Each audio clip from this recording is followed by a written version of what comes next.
Good morning everyone. तो कैसे हैं आप लोग?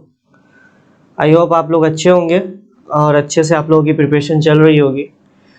तो देखिए, हम लोग क्रैश कोर्स में आज जो करेंगे हीट वन, जिसमें कि मैं कैलोरीमेट्री और हीट ट्रांसफर बहुत ही मैं ये बोलूँगा कि ये टॉपिक्स से क्वेश्चंस कई बार आ जाते हैं। मैं ये नहीं बोलूँगा कि बहुत मोस्ट इंपॉर्टेंट चैप्टर्स हैं, लेकिन कैलोरीमेट्री एक ऐसा चैप्टर है जो पूरे हीट में आपको काम आता है। तो इसके बेसिक्स तो आपको समझने पड़ेंगे, ठीक है? तो वही मैं आज आप लोगों को करवाने वाला हूँ और आज का क्लास मैं ज़्यादा लंबा भी नहीं लूँगा, ताकि कल मैं आप लोगों को, जैसे मैंने आज कैलोरीमेट्री और हीट ट्रांसफ़र का कंडक्शन पढ़ा दूंगा, कल रेडिएशन और जो भी क्वेश्चंस होंगे, मिक्स क्वेश्चंस, हम लोग बेसिकली उस पर ज़्यादा ध्यान देंगे। क्योंकि देखिए, कैलोरीमेट्री से बहुत कम ही मैंने देखा है कि डायरेक्ट क्वेश्चन आते हैं। ऐसा कोई बात नहीं है कि क्वेश्चन नहीं आते डायरेक्ट, उसके लिए हम लोग थ्योरी देखेंगे। लेकिन जो मेन हमारा कंसर्न रहेगा वो रहेगा किस पे? इस पे मिक्स क्वेश्चंस पे। मतलब कि जैसे मान लो कि कैलोरीमेट्री को रेडिएशन से मिक्स कर दिया, रेडिएशन को कंडक्शन से मिक्स कर दिया, तो इस तरह के क्वेश्चंस में खास करके हीटर वाले प्रॉब्लम, तो वो सब क्वेश्चंस को हम लोग ज़्यादा देखेंगे, ठीक है? तो चलिए स्टार्ट करते हैं। कैलोरीमेट्री बहुत ज़्यादा डिटेल में तो नहीं, फिर भी हाँ अच्छा खासा डिटेल में हम लोग सारे एस्पेक्ट इसके कवर करेंगे। और उसके बाद हम लोग हीट ट्रांसफर आज कंप्लीट कर देंगे, हीट ट्रांसफर का कंडक्शन पार्ट, कल रेडिएशन देख लेंगे। तो देखिए, कैलोरीमेट्री मतलब आपको पता ही होगा, कैलोरी मतलब हीट को मापना, ठीक है? आपको इतना तो पता ही होगा कि किसी भी बॉडी को अगर हम हीट देते हैं तो उसका टेम्परेचर बढ़ता है, एक स्पेसिफिक पॉइंट तक उसका टेम्परेचर बढ़ता है। उसके बाद क्या होता है कि उसका फेज चेंज होता है। इतना तो आप लोगों को आइडिया होगा ही, ठीक है? तो ये बेसिक्स है कि किसी भी चीज़ को, कोई भी सॉलिड पार्टिकल है, उसको अगर आप हीट करो तो एक लिमिट तक उसका टेम्परेचर बढ़ेगा। उसके बाद वो लिक्विड फेज में आएगा, फिर लिक्विड फेज में आने के बाद फिर जाके आप उसको गर्म करोगे, ठीक है? तो फिर वो एक कांस्टेंट टेम्परेचर पे आ जाएगा, डेट इज फेज चेंज। उसके बाद गैसेस फेज में चला जाएगा। तो यही होता है आपका बेसिकली फेज चेंज। अच्छा, अब कैलोरीमेट्री में एक बात समझिएगा कि बस एक ही फॉर्मूला है जिसको हम लोग बोलते हैं कि किसी भी बॉडी को अगर हम हीट दें, किसी भी बॉडी को हीट दें, तो जैसे याद कीजिए कि जो किसी भी बॉडी को अगर हम लोग हीट देते हैं, अच्छा हीट क्या होता है आप लोगों को इतना आइडिया होगा कि अगर किसी भी बॉडी को हीट से रिलेटेड अगर आपको समझना है, तो जितना ज़्यादा किसी भी बॉडी का वाइब्रेशनल एनर्जी होगा, मतलब उसके मॉलिक्यूल्स का, मतलब हम बोलेंगे उसका टेम्परेचर उतना ज़्यादा है, ठीक है? और हीट जो है एक तरीके से तुम बोल सकते हो उसके वाइब्रेशनल एनर्जी का मेजरमेंट होता है, ठीक है? तो इस मोटा मोटी आप इस तरीके से समझो। तो किसी भी बॉडी को जब आप हीट देते हो तो उसके मॉलिक्यूल्स का वाइब्रेशनल एनर्जी बढ़ता है, यानी उसका टेम्परेचर बढ़ता है, या फिर वो मॉलिक्यूल्स अपने लैटिस को तोड़ के एक मैक्सिमम लिमिट तक उसका टेम्परेचर बढ़ता है। जब उसका टेम्परेचर बहुत ज़्यादा बढ़ जाता है तो होगा क्या, तुम खुद सोचना कि दो जो सॉलिड पार्टिकल्स हैं वो असल में क्या है कि बीच में गैपिंग्स होंगी, वो एक लेटिस के अंदर होता है। जैसे जैसे आप टेम्परेचर बढ़ाओगे तो इसका क्या होगा, वाइब्रेशन बढ़ेगा। अब इतना ज़्यादा आपने टेम्परेचर बढ़ा दिया कि ऑब्वियस सी बात है बगल वाला भी मॉलिक्यूल्स वाइब्रेशन अपना बढ़ाएगा, तो इसके कारण क्या होगा, दोनों के बीच में रिपल्सन आएगा। एक ऐसा टाइम आएगा जब बहुत ज़्यादा आप टेम्परेचर बढ़ा दोगे तो बहुत ज़्यादा ये दोनों करीब आ जाएंगे, और करीब आ जाएंगे तो सिंपल सी बात है कि इसके बीच में रिपल्सन स्टार्ट हो जाएगा। अब रिपल्सन स्टार्ट हो जाएगा तो सिंपल सी बात है कि ये मॉलिक्यूल्स दूर भागने की कोशिश करेंगे, जिसके कारण आपको थर्मल एक्सपेंशन का फिनोमेना भी दिखता है। और दूसरा, फिर भी आप इसको कंटिन्यूअसली हीट करते रहोगे तो एक सैचुरेशन पॉइंट तक जाके ये क्या करता है, अपने लेटिस से बाहर आने की कोशिश करता है, जिसकी को हम लोग बोलते हैं फेज चेंज। इतना आई थिंक आप लोगों को आइडिया होगा। तो हम लोग उसी को देखते हैं। तो देखिए, अगर किसी भी बॉडी को अगर हम हीट करते हैं तो उसका टेम्परेचर बढ़ता है, और वो जो टेम्परेचर जो हीट एनर्जी जो होता है किस तरीके से टेम्परेचर बढ़ाएगा, वो उस बॉडी का मास, उसके स्पेसिफिक हीट और टेम्परेचर डिफरेंस पे डिपेंड करता है। मतलब जैसे सपोज करो कि एक ऑब्जेक्ट है, उसका अगर टेम्परेचर तुमको 10 डिग्री सेल्सियस बढ़ाना है तो ये भी तो डिपेंड करेगा ना कितना मास है भैया। अगर तुमने अर्थ का तुमको 10 डिग्री सेल्सियस टेम्परेचर बढ़ाना है, तुमको बहुत ज्यादा हीट चाहिए। वो एक छोटे से स्फीयर का अगर तुमको टेम्परेचर बढ़ाना है तो बहुत कम हीट चाहिए।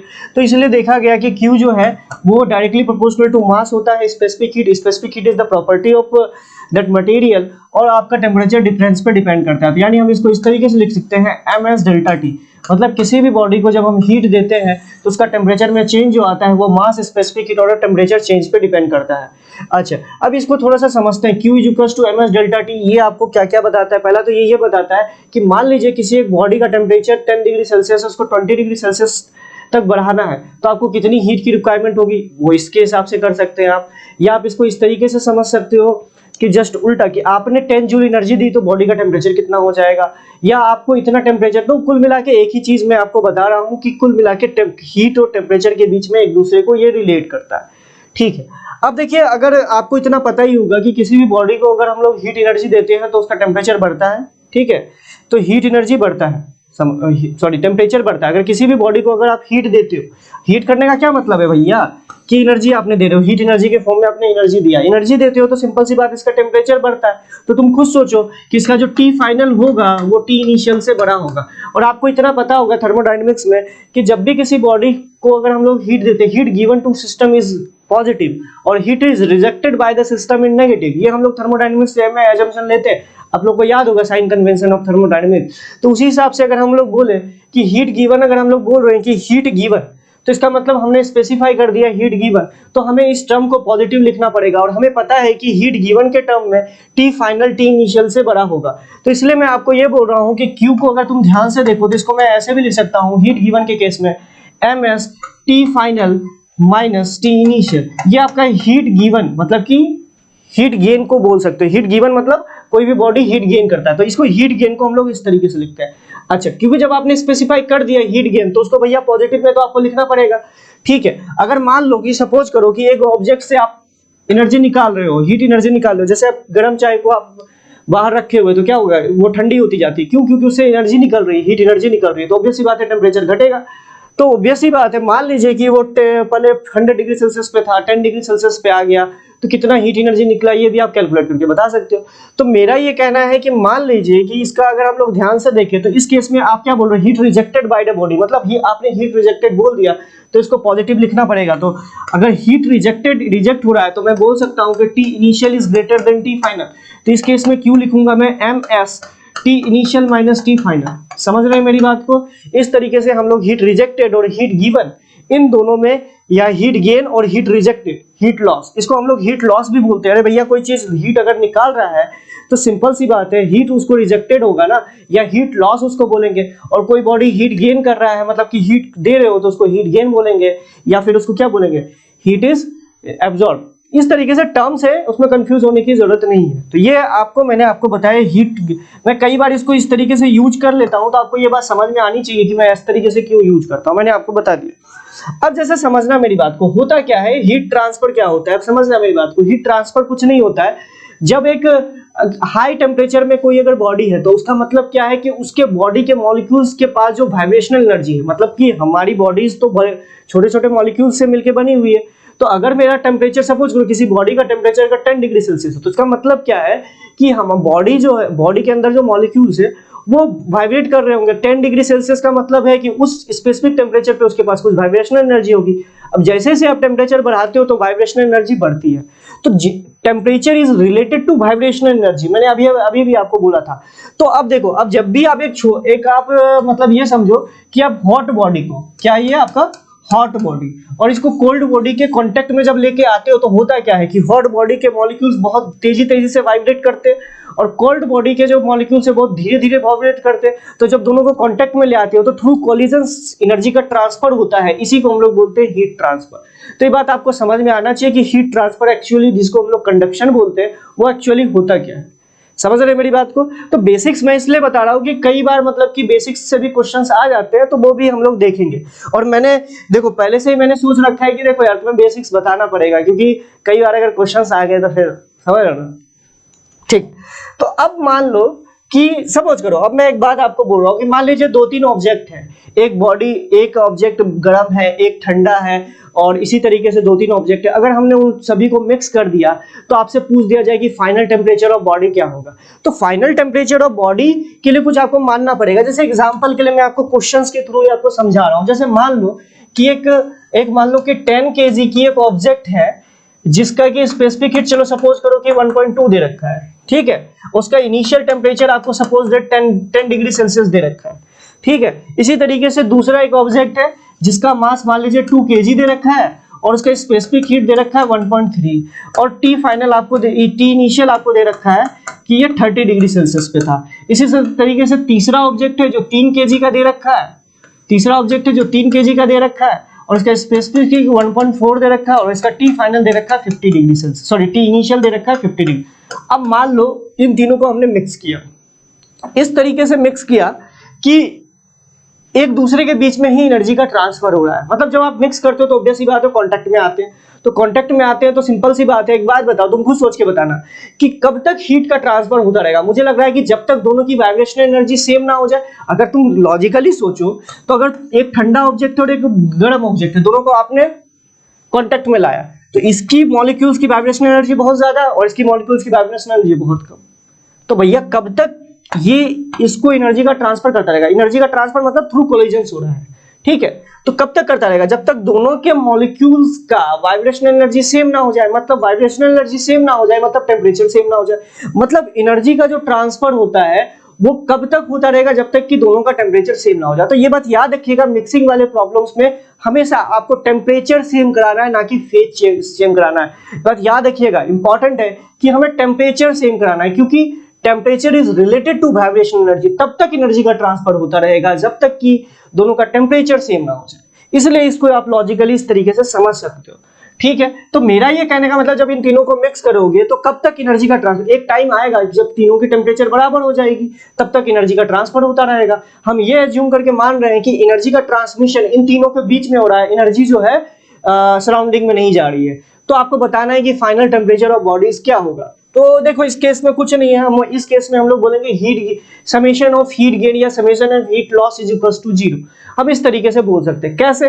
अब देखो मुझे नहीं पता कि फाइनल टेम्परेचर क्या रहेगा, तो इस केस में हम लोग क्या कर सकते हैं, हम ये बोल सकते हैं कि मान लें कि ये भी, इस बॉडी ने भी हीट गेन किया है, इस बॉडी ने भी हीट गेन किया है, इस बॉडी ने भी हीट गेन किया है। लेकिन एक बात बताओ, अगर हीट गेन बोलोगे, अगर हीट गेन और हीट लॉस में ऑब्वियस सी बात है प्लस माइनस का फर्क होता है। अगर हीट गेन को प्लस बोलोगे तो हीट लॉस को क्या बोलोगे? माइनस बोलोगे। अच्छा, लेकिन लॉजिकली तो ऐसा हो नहीं सकता है कि तीनों हीट गेन करें, कोई ना कोई तो ऐसा होगा कि जो कि हीट लॉस किया होगा। तो सिंपल सी बात है वो माइनस ऑफ हीट गेन होगा। तो एक्चुअली में आप इसको इस तरीके से मान के कर सकते हो कि तीनों ने हीट गेन किया, और लॉजिकली आप जब देखोगे बाद में जब इसकी वैल्यू निकालोगे तो आपको पता चलेगा कि एक माइनस ऑफ हीट गेन था। और माइनस ऑफ हीट गेन क्या होता है भैया? माइनस ऑफ हीट गेन क्या होता है? हीट लॉस होता है। समझ रहे मेरी बात को? तो मैंने ये मान लिया कि इसने हीट गेन किया, तो इसके लिए क्या लिखोगे? 10 इंटू इसका स्पेसिफिक हीट कितना है? 1.2। अच्छा, इसने हीट गेन किया है, तो मैं मान लेता हूं कि तीनों का फाइनल टेम्परेचर T हो गया, तो लिखोगे T final minus T initial that is 10। इसी तरीके से मैं इसको बोल रहा हूं कि इसने भी हीट गेन किया है, तो ये हो जाएगा आपका 2 into 1.3 into T minus 30 plus of इसने भी हीट गेन किया है, जिसको हम लिख सकते हैं 3 into 1.4 into T minus 50 is equals to 0। Summation of heat gain is equals to 0। मैंने यही लगाया है। आप इस चीज को लगा के आप ये समझ सकते हो, इससे आपके T की वैल्यू आ जाएगी, आपका आंसर आ जाएगा। आपको ये यहाँ पे ये चीज कंसीडर नहीं करना पड़ेगा कौन हीट गेन कर रहा है कौन हीट लॉस कर रहा है। अब लॉजिकली T की वैल्यू निकालिए तो आपको पता चल जाएगा किसने किसने हीट गेन किया है, किसने किसने हीट लॉस किया। समझ रहे हो मेरी बात को? ठीक है, तो मैंने आपको बस एक ही बात बोला कि summation of heat gain is equal to 0। This is, मतलब अगर आप इस कॉन्सेप्ट को देखो तो ये कॉन्सेप्ट बहुत जगह यूज आता है। आपको याद होगा कि करंट इलेक्ट्रिसिटी में जब आप बोलते हो किरचॉफ फर्स्ट लॉ कि summation of current entering in any junction is equal to 0। अगर हम मान लें कि सभी करंट एक जंक्शन में इंटर कर रही है तो उसका सम 0 होगा। ऑब्वियस सी बात है, किसी एक करंट की वैल्यू नेगेटिव में आ जाएगी तो इसका मतलब क्या? वो एग्जिट हो रही थी। तो सेम कॉन्सेप्ट मैंने यहाँ पे आपको बताने की कोशिश की कि आप बस लगा दीजिए समेशन ऑफ हीट गेन। ये तो मैंने हीट गेन के लिए बोला, आप हीट लॉस भी लिख सकते हो। तो हीट लॉस में क्या हो जाता है? ऑब्वियस सी बात है T initial minus T final, क्योंकि हीट लॉस में आपका इनिशियल टेम्परेचर ज्यादा होता है। तो आप ये मान के आप क्वेश्चंस को कर सकते हो। समझ रहे हो मेरी बात को? तो ये बेसिक्स है, ये मैंने आपको बता दिया, ठीक है। ये मान के चलोगे, इससे बहुत सारी चीजें आपकी क्लियर हो गई। तो एक बार मुझे कमेंट करके बताइएगा कि कितने लोगों को समझ में आया, क्योंकि देखो अगर आपको ये चीजें समझ में आ गई है तो फिर मैं आगे बढ़ूंगा। एक बार कमेंट करके जरूर बताइएगा।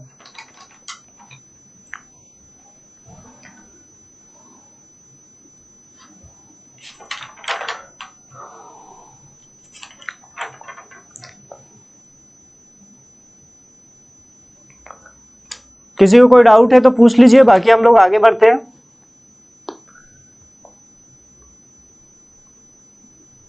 ठीक है, दूसरा मैं आपसे बोल रहा हूं कि Q इज इक्वल्स टू, अब समझिएगा, अभी हम लोगों ने बोला कि किसी भी बॉडी को हीट दे तो वो होता है Q is equals to ms delta T। S specific heat होता है। अगर इसको डिफाइन करने के बारे में आप सोचे तो मेरे को मेरे को एक बात समझ में आ रही है कि आप मास को 1 पुट कर दीजिए, ये बच्चा वाला क्लास का है, डेल्टा टी को 1 पुट कर दीजिए तो Q is equals to S हो जाएगा। मतलब कि स्पेसिफिक हीट को आप ऐसे बोल सकते हो कि किसी एक बॉडी का मास अगर 1 ग्राम हो, मतलब कि किसी एक सब्सटेंस का 1 ग्राम किसी एक सब्सटेंस का 1 ग्राम का टेम्परेचर 1 डिग्री बढ़ाने के लिए जितनी हीट एनर्जी की रिक्वायरमेंट होती है उसी को हम लोग स्पेसिफिक हीट बोलते हैं। ठीक है, अच्छा ये स्पेसिफिक हीट होता है जिसको हम लोग स्पेसिफिक हीट बोलते हैं। इसकी यूनिट भी आप समझ सकते हो, Q upon m delta T. Q is energy, that is joule. आप केजी मीटर स्क्वायर पर सेकंड स्क्वायर के टर्म में आप सोच सकते हो, उसको मास से और अपॉन टेम्परेचर से आप डिवाइड कर दो। ठीक है, स्पेसिफिक हीट ये हो गया। ठीक है, स्पेसिफिक हीट वेरिएबल भी हो सकता है क्योंकि टेम्परेचर, कई बॉडीज का स्पेसिफिक हीट टेम्परेचर डिपेंडेंट मतलब कि टेम्परेचर पे भी डिपेंड करता है। और अगर आपको कांस्टेंट दे रखा है तो अच्छी बात है। जैसे एक क्वेश्चन मैं आपसे पूछता हूं कि एक ऑब्जेक्ट है जिसका मास आपको दे रखा है, सपोज दैट कि इसका मास आपको दे रखा है 1 kg और इसका स्पेसिफिक हीट आपको दे रखा है कि इसका स्पेसिफिक हीट दे रखा है, चलो अल्फा टी, और अल्फा की वैल्यू दे रखी है 3। ठीक है, 3 दे रखी है। तो टेम्परेचर जो इंक्रीज करने के लिए 10 डिग्री सेल्सियस से 20 डिग्री सेल्सियस इंक्रीज करने के लिए आपको Q कितना रिक्वायर्ड होगा, ये आपसे क्वेश्चन पूछा जा रहा है। अल्फा टी स्क्वायर कर लो। चलिए ठीक है, बताइए। मतलब स्पेसिफिक हीट वेरिएबल है, चाहता तो स्पेसिफिक हीट और किसी भी चीज पे डिपेंड करवा सकता था। ठीक है, टेम्परेचर के साथ वैरी करता है, स्पेसिफिक हीट जनरली टेम्परेचर के साथ वैरी करता है। तो आप ये बताइए कि स्पेसिफिक हीट अगर वेरिएबल हो जाती है, बेसिक क्वेश्चंस करवा रहा हूं मैं, ये नहीं बोल रहा हूं कि बहुत ज्यादा हाई लेवल के, क्योंकि देखो जब आप कैलोरीमेट्री इज मतलब एक तरीके से समझो बेसिक ऑफ हीट, अगर कैलोरीमेट्री आपको अच्छे से समझ में आ जाता है तो बाकी आप बाकी हर एक चैप्टर्स में इसको लिंक कर सकते हो। तो मेन क्वेश्चंस मुझे जहां तक लगता है कि वो लिंकिंग वाले चैप्टर्स क्वेश्चंस आते हैं। ठीक है, स्पेसिफिक हीट टेम्परेचर पे डिपेंड करता है, इसको एक बार बताइए कैसे करके कीजिएगा। अगर किसी क्वेश्चन में कांस्टेंट दे रखा है तो भैया वहां उंगली करने की जरूरत नहीं है। किसी क्वेश्चन में दे रखा है कांस्टेंट नहीं होता है तो भैया कांस्टेंट नहीं होता है, तो उस हिसाब से करो।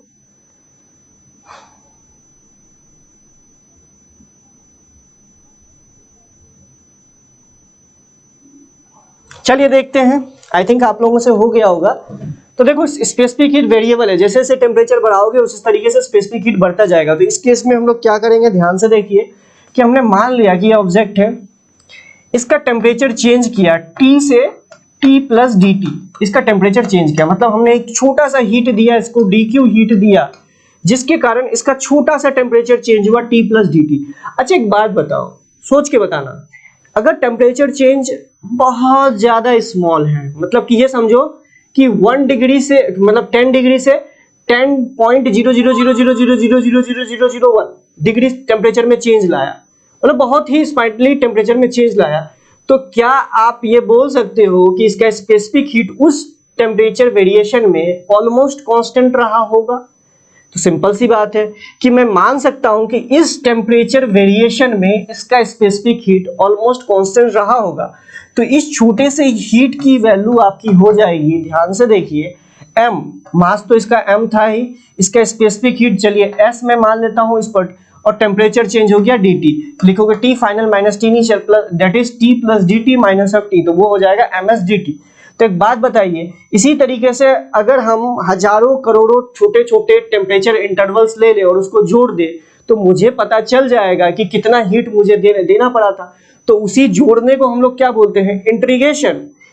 Addition is nothing else integration, तो इसी को हम लोग इंटीग्रेट कर देते हैं। और टेम्परेचर की रेंज कहां से कहां तक रखते हैं, 10 से 20। अच्छा मास तो आपको दे रखा था 1 और स्पेसिफिक दे रखा है alpha T square into D T, और टेम्परेचर की वैल्यू हम लोग पुट कर देते हैं कहां से कहां तक, 10 से लेके 20। इसको इंटीग्रेट कर दीजिए तो आपका आंसर आ जाएगा। तो इस तरह के क्वेश्चंस आप कर सकते हो। मैंने आपको बेसिक आइडिया आपको बता दिया कि इंटीग्रेशन का एक्चुअल मीनिंग क्या होता है। ठीक है, जब आप इस तरीके से सोच के करते हो इंटीग्रेशन तो आपसे गलतियां नहीं होती है। ठीक है, चलिए ओके, ये चीज समझ में आ गई। अच्छा इसी तरीके से एक दूसरा टर्म डिफाइन किया जाता है हीट कैपेसिटी। हीट कैपेसिटी क्या होता है, स्पेसिफिक हीट का, अगर हम लोग हीट कैपेसिटी की बात करें, हीट कैपेसिटी तो ये होता है specific heat into mass of object, मतलब कि Q इज इक्वल्स टू, आपको याद होगा ms डेल्टा टी। तो m इंटू एस को हम लोगों ने बोल दिया स्पेसिफिक हीट। तो अगर डेल्टा टी को 1 पुट कर दिया जाए तो आप देखिए कि स्पेसिफिक हीट को इस तरीके से आप डिफाइन कर सकते हैं कि this is the amount of heat required to increase a body's temperature by 1 degree Celsius. ठीक है, आप हीट कैपेसिटी टर्म्स आपको पता होनी चाहिए। ठीक है, तो ये हो गया स्पेसिफिक हीट कैपेसिटी। तो एक बार कमेंट करके बताइएगा कि आप लोगों को समझ में आ रहा है कि नहीं आ रहा है। ठीक है, चलिए ओके, हो गया। अब इसी तरीके से क्वेश्चंस आते हैं मिक्सिंग ऑफ टू लिक्विड्स। अगर भाई अगर तुम्हें पिछला वाला समझ में आ गया है summation of heat gain is equals to 0, तो मिक्सिंग ऑफ टू लिक्विड्स भी बता सकते हो। जेईई मेंस में क्वेश्चन आया हुआ था, बहुत बार क्वेश्चंस आए हुए हैं। Mixing of two liquids, mixing of liquid plus solid, तो ये सारी चीजें वही है कि एक ने हीट गेन किया, एक ने हीट लॉस किया। लेकिन आप मान लीजिए कि दोनों ने हीट गेन किया या दोनों ने हीट लॉस किया, या चारों ने हीट गेन किया या चारों ने हीट लॉस किया। ठीक है, आपको ये थोड़ा पता है किसने हीट गेन किया किसने हीट लॉस किया, तो आप पर्टिकुलर चीज मान लो कि तीनों ने हीट गेन किया या चारों ने हीट गेन किया, सबका सम 0 के बराबर हो जाएगा। Just like current electricity, Kirchhoff first law आपको समझ में आ जाएगा। ठीक है, तो इस तरह के छोटे छोटे कॉन्सेप्ट आपको पता होना चाहिए, और कुछ है इस चैप्टर्स में है भी ज्यादा नहीं। ठीक है, तो कई बार आपको लिखा आता है heat gain is equals to heat loss. अब देखो समझना मेरी बात को, जैसे आप दो चीजों को मिलाते हो, मेरी बात को समझना है, दो आप लिक्विड्स को मिला दिए या दो सॉलिड्स को मिला दिए, कांटेक्ट में ले आए, तो होता क्या है कि heat gain is equals to heat loss. तो होता क्या है एक्चुअली में, आपने इसको ऐसे जगह पे रखा जिससे कि ये दोनों ही अपने बीच में हीट का ट्रांसफर करेगा। तो सिंपल सी बात है, अगर एक हायर टेम्परेचर पे और एक लोअर टेम्परेचर पे, तो जो हायर टेम्परेचर पे होगा वो क्या करेगा, हीट एनर्जी देगा, और लोअर टेम्परेचर पे जो होगा वो हीट एनर्जी लेगा। तो सिंपल सी बात है, इसने जितना दिया इसने उतना एब्जॉर्ब किया, तो इसलिए बोला जाता है heat gain is equal to heat loss. अब उसी को अगर हीट लॉस को आप इधर माइनस की तरफ ले आओ जो, तो क्या हो जाएगा, heat gain minus of heat loss is equal to 0, और माइनस ऑफ हीट लॉस को हम लोग बोलते हैं हीट गेन। तो heat loss by 1 plus heat loss by 2 is equal to 0। तो ये बेसिक सा फंडा है, आपको मतलब समझ में आना चाहिए। मैंने आपको जल्दी जल्दी में बता दिया, कई लोगों को समझ में आ चुका होगा कि मैं ये कॉन्सेप्ट जो है समेशन ऑफ हीट गेन और हीट लॉस कैसे कहां से लेके आया हूं। ठीक है, चलिए उसके बाद हम लोग देखते हैं। तो ये इस पे ज्यादा मैं चर्चा नहीं कर रहा हूं, और इससे रिलेटेड क्वेश्चंस आए हुए हैं बहुत बार। ठीक है, अब मैं डायरेक्टली चलता हूं मैकेनिकल इक्विवेलेंट ऑफ हीट। अब मैकेनिकल इक्विवेलेंट ऑफ हीट क्या होता है, अब समझना मेरी बात को कि हीट जो अदर फॉर्म ऑफ एनर्जी है, जैसे बोलो काइनेटिक एनर्जी, पोटेंशियल एनर्जी, वो हीट एनर्जी के फॉर्म में कन्वर्ट हो सकती है। इसका एग्जांपल देख लो, तुम ऐसे लो अपना हाथ, बहुत स्पीड से अपने गाल में एक थप्पड़ मारो, तो तुम्हारे हाथ के पास क्या था, काइनेटिक एनर्जी, वो काइनेटिक एनर्जी खत्म हो गई। जैसे तुम्हारे गाल से टकराई, काइनेटिक एनर्जी खत्म, और वो आपको पता चलेगा आपका गाल गर्म हो गया। अगर बिलीव नहीं होता तो मार के देखो ऐसे करके, तुम्हें पता चलेगा कि तुम्हारे गाल में गर्माहट आ गई। कहां से गर्माहट आई, तो वो जो काइनेटिक एनर्जी तुम्हारे हाथ के पास थी वो किस में कन्वर्ट हो चुकी है, हीट एनर्जी के फॉर्म में।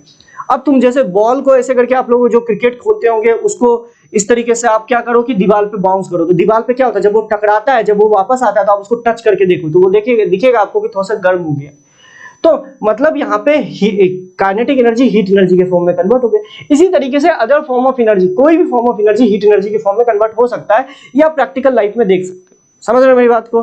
ठीक है, ओके। अब मैं एक बात बोल रहा हूं कि कहीं पे भी एनर्जी का लॉस हो, कोई भी कहीं पे भी एनर्जी का लॉस हो, जैसे आप ये कर लो कि किसी एक बक्से को फ्रिक्शन वाले सरफेस पे घिसो, तो आपको पता चलेगा कि जो उसका सरफेस है बक्से का, मतलब बॉक्स का, वो आपको गर्म हो जाएगा। क्यों? क्योंकि बक्से के आपने क्या किया कि जो आपका फ्रिक्शन है वो एनर्जी का लॉस करा रहा है, वो एनर्जी जो है वो असल में हीट एनर्जी की फॉर्म में। एनर्जी कंजर्वेशन से आप इसको समझ सकते हो, एनर्जी आप डिस्ट्रॉय नहीं कर सकते हो, तो एनर्जी एक फॉर्म से दूसरे फॉर्म में कन्वर्ट होगी। ठीक है, तो यही सब सारी चीजें हैं कि मैकेनिकल एनर्जी को आप इस तरीके से बोल सकते हो कि मैकेनिकल एनर्जी जो है वो डायरेक्टली हीट एनर्जी के फॉर्म में कन्वर्ट हो सकती है। उसका वाइसा वर्सा भी होता है कि हीट एनर्जी को भी हम मैकेनिकल एनर्जी के फॉर्म में कन्वर्ट कर सकते हैं, जिसको कि हम थर्मोडायनामिक्स में पढ़ते भी है कि हीट देते हैं किसी सिस्टम को, दैट इज इंजन में आप क्या करते हो, फ्यूल जलाते हो, तो वो आता है आपका हीट एनर्जी, और हीट एनर्जी फिर कन्वर्ट होता है वर्क में, दैट इज फिर उसके फॉर्म में आप पहिया घुमाओ चाहे कुछ भी करो, वो सब सारी चीजें आपको दिखता है। ठीक है, तो ये सब छोटी छोटी चीजें हैं, मैं आपको बेसिक्स आपको थोड़ा बहुत आइडिया दे रहा हूँ, साथ साथ आपका थर्मोडायनामिक्स जो कि वेरी वेरी इंपॉर्टेंट टॉपिक है, खास करके जेईई एडवांस के लिए, उसके लिए भी मैं आप लोगों के अभी से फाउंडेशन बना रहा हूँ। ठीक है, चलिए तो इसका एक क्वेश्चन के थ्रू समझते हैं। जैसे एग्जांपल के लिए एक बार जेईई में बहुत पुराना क्वेश्चन आया हुआ था। जैसे क्या क्वेश्चन आया था, आप देखिएगा 1987 या कुछ में इस तरह का क्वेश्चन आया हुआ था। क्या क्वेश्चन आया था? एक बुलेट है, बहुत फेमस क्वेश्चन है, इसमें कोई नया मैं नहीं बता रहा हूँ। एक बुलेट है, एक दीवार से टकराई, इसकी कुछ वेलोसिटी थी, ये दीवार से टकराई, जिसके कारण क्या हुआ कि इसका टेम्परेचर जो है वो 10 डिग्री सेल्सियस, मैं बस थोड़ा सा क्वेश्चन को मॉडिफाई कर रहा हूँ, 10 डिग्री सेल्सियस बढ़ गया। ठीक है, और ये हुआ क्या कि मतलब कि ये रुक गया है। रुकने के कारण अब बताया जा रहा है कि इसका जो काइनेटिक एनर्जी का 30% जो है वो हीट एनर्जी के फॉर्म में कन्वर्ट हो गया है। तो आपको बताना है कि सब सारा चीज आपको दे रखा था, इस बुलेट का मास दे रखा था, मास इसका दे रखा था, स्पेसिफिक हीट दे रखा था। तो आपको बताना है कि इस बुलेट की वेलोसिटी कितनी होगी। ये आपको बोल रहा है कि इसका टेम्परेचर 10 डिग्री सेल्सियस बढ़ गया, इसका मास कुछ दिया हुआ था, स्पेसिफिक हीट कुछ दिया हुआ था, जितनी भी इसकी एनर्जी थी, मतलब इसके पास ऑब्वियस सी बात है काइनेटिक एनर्जी होगी। ठीक है, तो काइनेटिक एनर्जी होगी, तो उस काइनेटिक एनर्जी, तो ऑब्वियस सी बात है बुलेट किस वेलोसिटी से मूव कर रहा था, मतलब इसकी वेलोसिटी क्या होगी ये आपसे पूछा गया है। ये बुलेट एक दीवार से टकराया जिसके कारण 30% जो इसकी काइनेटिक एनर्जी का जो 30% है वो हीट एनर्जी के फॉर्म में कन्वर्ट हो गया। तो इसकी वेलोसिटी क्या होगी, सोचिए थोड़ा सा।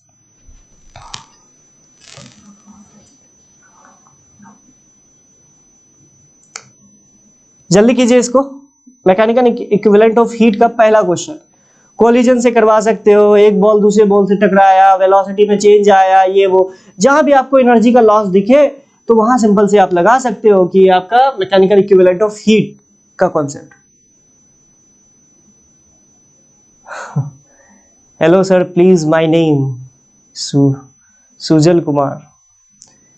बेटा आप पढ़ाई कर लीजिए और अच्छे से सिलेक्शन ले लीजिए, तो आपको नाम की किसी की जरूरत थोड़ा ना पड़ेगी।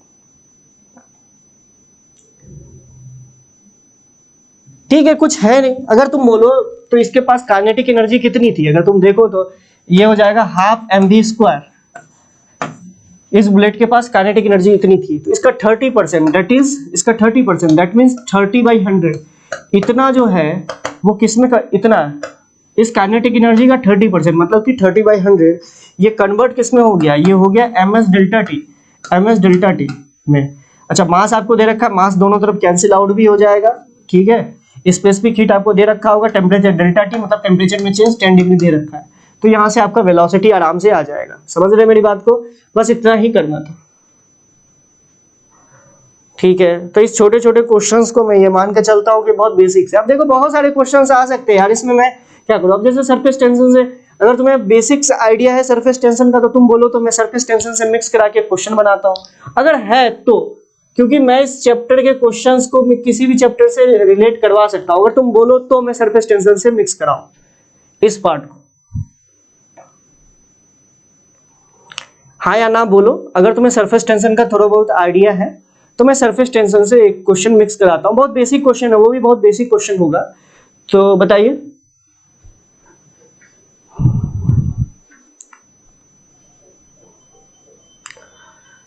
देखते हैं, चलिए सरफेस टेंशन से एक क्वेश्चन देखते हैं।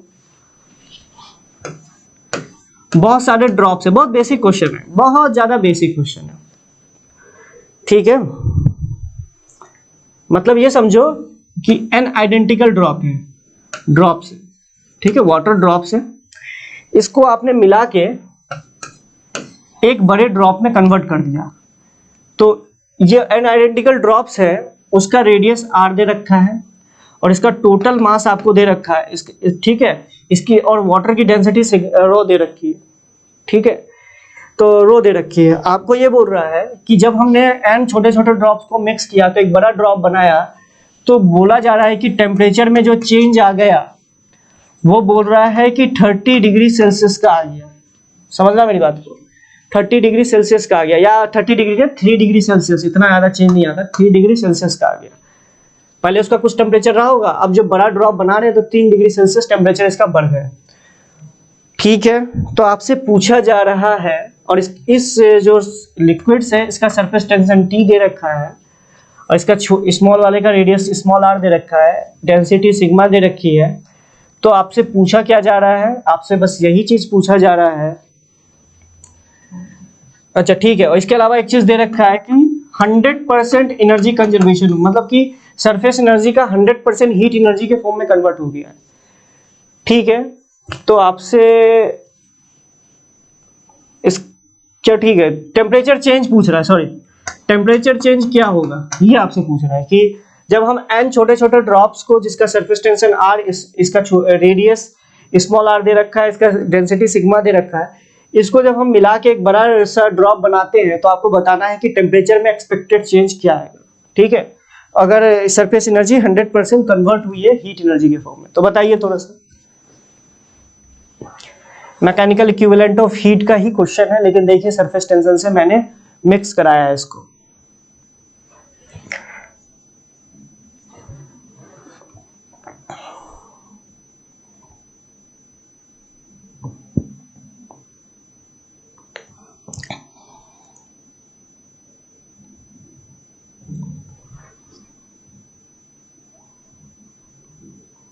An identical drop, liquid drop of surface tension T and having radius R to collapse to form a big drop, then find the expected change of temperature if 100% energy converted into heat energy।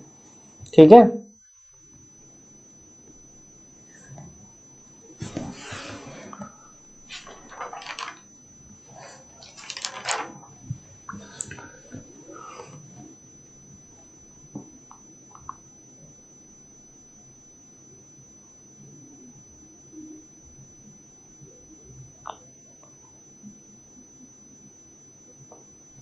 समझ में आया थोड़ा बहुत।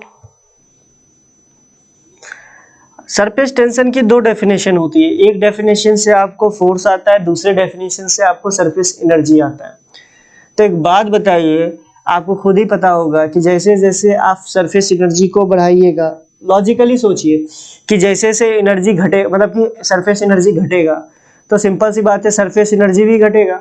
तो एक बात बताओ, पहले छोटे छोटे ड्रॉप्स में था तो उसके बाद सरफेस एनर्जी, सरफेस एरिया ज्यादा था, सरफेस टेंशन को सरफेस एरिया से मल्टीप्लाई कर दो तो पता चल जाएगा सरफेस एनर्जी।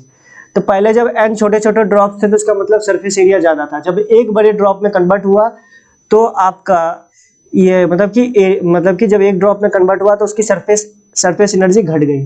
तो जो सरफेस एनर्जी का चेंज होगा उसको आप ms डेल्टा t के बराबर कर दो तो टेम्परेचर चेंज आ जाएगा। समझ रहे हैं मेरी बात को? तो मैं क्या कर रहा हूँ, ध्यान से समझिएगा।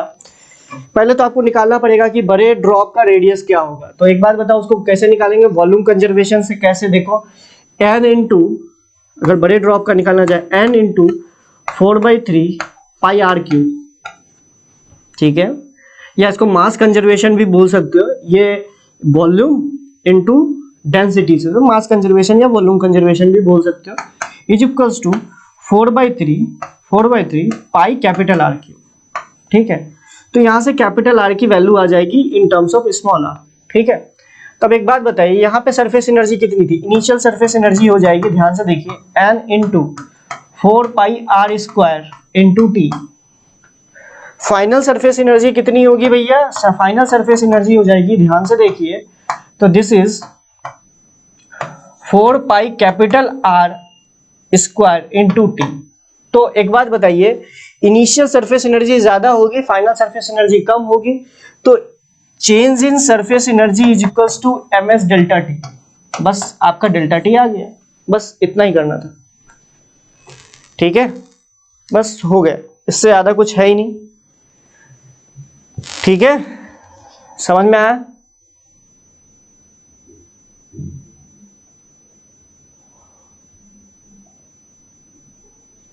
ठीक है, आई थिंक आप लोगों को समझ में आ गया। किसी को डाउट आए तो पूछ लीजिएगा, बाकी हम लोग आगे बढ़ते हैं। ठीक है, ओके, अब हम लोग बात करेंगे फेज चेंज की। अब फेज चेंज क्या होता है, समझिएगा मेरी बात को। किसी भी सॉलिड आइटम को, किसी भी सॉलिड को जब आप हीट देते हो, किसी भी सॉलिड को हीट देते हो, तो होता क्या है कि ये सॉलिड में क्या होता है कि सभी पार्टिकल्स का लेटिस फिक्स होता है, मतलब एक फिक्स पोजीशन पे होता है। जैसे आप हीट देते हो तो उसकी वाइब्रेशनल एनर्जी बढ़ती है, वाइब्रेशनल एनर्जी बढ़ती है तो सिंपल सी बात है, मॉलिक्यूल्स पास आते हैं। अगर मॉलिक्यूल्स पास आएंगे तो उनके बीच में रिपल्सन क्रिएट होगा। तो जैसे से आप टेम्परेचर बढ़ाते हो तो क्या होता है कि बॉडीज के मॉलिक्यूल्स के बीच में एक तरीके से स्ट्रेस डेवलप होता है। तो वो स्ट्रेस एक लिमिट तक बढ़ता है, धीरे धीरे जैसे से आप टेम्परेचर बढ़ाते जाते हो तो उसका जो है मतलब ये बोलो कि जो वाइब्रेशंस की फ्रीक्वेंसी है वो बढ़ती जाती है, उसका एम्पलीट्यूड भी बढ़ जाता है, जिसके कारण आपको थर्मल एक्सपेंशन की भी फिनोमिना दिखती है। दूसरा आपको दिखता है कि आप फिर भी उसको गर्म करते रहो तो एक पर्टिकुलर टेम्परेचर के बाद क्या होता है कि मॉलिक्यूल्स एक दूसरे को रिपेल करने लगते हैं, जिसका मतलब ये होता है कि ये मान के चलिए कि अब जो पहले अट्रैक्शन फोर्सेस थे अब वो रिपल्सन फोर्सेस डोमिनेट होने लगते हैं। तो उसके बाद जब आप फर्दर एनर्जी देते हो किसी ऑब्जेक्ट को तो वो उसके टेम्परेचर चेंज में खर्च नहीं होता है, वो उसको उस ऑब्जेक्ट को लेटिस से बाहर निकालने में खर्च होता है। तो मतलब जो भी आप एनर्जी दे रहे हो एक पर्टिकुलर पॉइंट के बाद तो वो उसकी वाइब्रेशनल एनर्जी को तो नहीं बढ़ाता है, वो किसको बढ़ाता है, वो बढ़ाता है उस ऑब्जेक्ट के मॉलिक्यूल्स को उसके लेटिस से बाहर निकालने में। तो जब भी आपका फेज चेंज होगा, इसी प्रोसेस को हम लोग बोलते हैं फेज चेंज, और फेज चेंज में आपका बॉडी का जो टेम्परेचर है वो कांस्टेंट रहता है। तो एक बात बहुत इंपॉर्टेंट चीज याद रखिएगा कि फेज चेंज में बॉडी का जो टेम्परेचर रहता है वो कांस्टेंट रहता है। जैसे आप एग्जांपल के लिए देखिए, जो आइस होता है, आइस जो होता है, आइस को अगर आप हीट कीजिए तो ये 0 डिग्री सेल्सियस पे आएगा, उसके बाद ये वाटर में कन्वर्ट हो जाएगा। तो 0 डिग्री सेल्सियस टेम्परेचर कांस्टेंट रहता है। जब ये फेज चेंज होता है that is solid to liquid में कन्वर्ट होता है, समझ रहे हैं, सॉलिड टू लिक्विड या लिक्विड टू गैस। जब 100 डिग्री सेल्सियस, आपको पता होगा कि 100 डिग्री सेल्सियस पे वाटर जो है वो गैसेस में कन्वर्ट हो जाता है, क्योंकि उस टेम्परेचर पे जो भी मॉलिक्यूल्स होते हैं उसमें रिपल्सन इतना ज्यादा क्रिएट हो जाता है कि अब जो आप एनर्जी दीजिएगा वो उसको लेटिस को तोड़ के बाहर निकलने में खर्च होगा, तो फिर वो अपना फेज चेंज कर लेता है। तो इस तरह की चीजें मैं आपको बता रहा हूं। तो दो तरह के फेज चेंज होते हैं, पहला तो सॉलिड से लिक्विड, या आप लिक्विड से सॉलिड भी बोल सकते हो, कोई बात, एक ही बात है कि सॉलिड से लिक्विड फेज चेंज हो गया। दूसरा आप बोलोगे लिक्विड से गैस, ये दूसरा फेज चेंज हो गया। समझ रहे हैं, मतलब मैं बात कर रहा हूं कि जब एनर्जी आप दीजिएगा, किसी भी ऑब्जेक्ट को एनर्जी दीजिएगा, तो पहले अगर वो सॉलिड स्टेज पे है तो फिर वो लिक्विड स्टेज पे जाएगा, फिर लिक्विड स्टेज में एक मैक्सिमम टेम्परेचर तो उसका टेम्परेचर बढ़ेगा, फिर उसके बाद वो गैसेस फेज में चले जाएगा। तो ये बेसिक है, आपको आइडिया होगा। सेम आपको पता होगा कि 0 डिग्री सेल्सियस पे जो आइस है वो वाटर में कन्वर्ट हो जाता है, और 100 डिग्री सेल्सियस पे जो वाटर है वो वेपर में कन्वर्ट हो जाता है। तो मतलब कि माइनस मान लो 100, 200 डिग्री सेल्सियस से लेके 0 डिग्री सेल्सियस तक आइस का टेम्परेचर बढ़ता है, मतलब सॉलिड फेज में।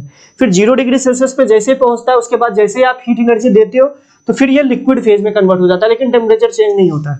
फिर आप 0 से 100 डिग्री सेल्सियस तक वाटर का टेम्परेचर बढ़ता जाता है, फिर उसके बाद 100 डिग्री सेल्सियस पर टेम्परेचर कांस्टेंट हो जाता है, उसके बाद फिर आप क्या बोलते हो कि उसके बाद फेज चेंज स्टार्ट हो जाता है, मतलब कि बॉइलिंग पॉइंट 100 डिग्री सेल्सियस। इतना बेसिक्स आपको आइडिया होगा।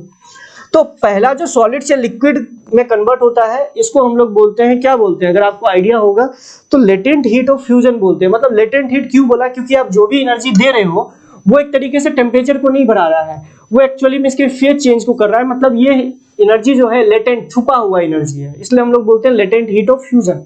और दूसरा होता है लेटेंट हीट ऑफ वेपराइजेशन, जब आप लिक्विड से आप गैस में कन्वर्ट करते हो। तो मतलब इस अच्छा एक बात बताइए, इस प्रोसेस में जो एनर्जी, फेज चेंज में जो एनर्जी देना पड़ेगा, क्यों, वो मुझे लगता है मास पे डिपेंड करेगा। जितना ज्यादा मास ऑफ ऑब्जेक्ट होगा उतना ज्यादा आप हीट दीजिएगा, तो सिंपल सी बात है उसका उतना ज्यादा फेज चेंज होगा।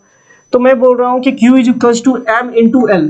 अगर आपका सॉलिड से लिक्विड में कन्वर्ट हो रहा है तो ये L जो है, जिसको हम लेटेंट हीट बोलते हैं, इसको बोलेंगे लेटेंट हीट ऑफ फ्यूजन, जिसको हम लोग LF से डिनोट करते हैं। वाटर के लिए LF की वैल्यू 80 कैलोरी पर ग्राम होती है, और जब अगर आप इसको लिक्विड से गैस में कन्वर्ट करते हो तो इसको लेटेंट हीट ऑफ वेपराइजेशन बोलते हैं। और वाटर के लिए 540 कैलोरी पर ग्राम होता है वाटर के लिए, ठीक है, और इसके लिए होता है 80 कैलोरी पर ग्राम वाटर के लिए। मतलब आपको अगर 1 ग्राम, अगर लेटेंट हीट को समझे तो 1 ग्राम सॉलिड इसको क्या बोलते हो, आइस को लिक्विड वाटर में कन्वर्ट करने के लिए 80 कैलोरी हीट एनर्जी की रिक्वायरमेंट होगी। उसी तरीके से 1 ग्राम वाटर को आपको 100 डिग्री सेल्सियस पे, जो अगर 100 डिग्री सेल्सियस पे कोई वाटर है तो उसके 1 ग्राम वाटर को 1 ग्राम वेपर में कन्वर्ट करने के लिए 540 कैलोरी एनर्जी की रिक्वायरमेंट होगी। समझ रहे हैं मेरी बात को? तो ये बात आपको समझ में आनी चाहिए कि लेटेंट हीट ऑफ फ्यूजन और लेटेंट हीट ऑफ वेपराइजेशन क्या होता है। M की वैल्यू को 1 पुट कर दीजिए तो आपको Q is equal to L दिख जाएगा, ठीक है। तो ये आप समझ सकते हो। तो फेज चेंज एक स्पेसिफिक टेम्परेचर पे होता है, ये चीज आपको आइडिया होगा कि फेज चेंज आपका एक स्पेसिफिक टेम्परेचर पे होता है। चलिए ठीक है, आगे बढ़ते हैं। मेरी भी तबीयत आज उतनी अच्छी नहीं थी बेटा, फिर भी मुझे क्लास लेना पड़ा, पता नहीं जॉइंट पेन बहुत ज़्यादा हो रहा है डर लग रहा है कहीं कोरोना वोरोना ना हो जाए। फिर भी मैं सुबह उठा, बॉडी मतलब इतना पेन कर रहा था, फिर भी मैं, बुखार भी था, फिर भी मैं सोचा चलो क्लास तो लेना पड़ेगा, क्योंकि सभी टीचर्स का यही हाल है। सौम्या मैम की भी तबीयत बहुत ज़्यादा खराब है, कार्तिकेय सर की भी और मेरी भी। देवराज सर भी उतने अच्छे हैं नहीं मतलब तबीयत के मामले में, तो फिर भी हमने सोचा चलो थोड़ा बहुत ले लेते हैं क्लास आके। बेटा यूट्यूब में कुछ दिन चलेगा, उसके बाद आपकी ऐप में ये आने लगेगा, ठीक है। आप क्रैश कोर्स को ज्वाइन कर सकते हो, जो वेबसाइट में आपको दिख रहा है उस प्राइसेस पे,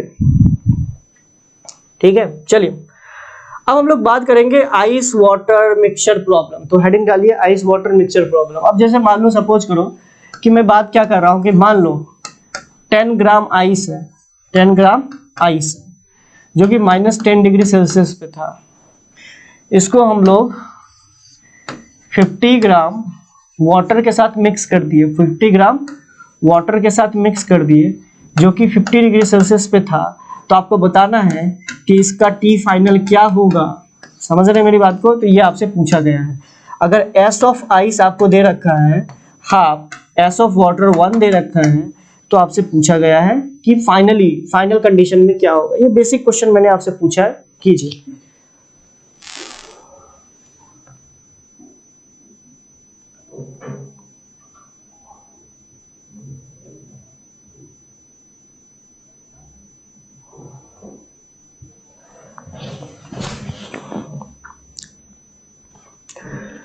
तो क्वेश्चन के फॉर्म में ही मैं बोल रहा हूं आपको कि आइस वाटर मिक्सिंग प्रॉब्लम।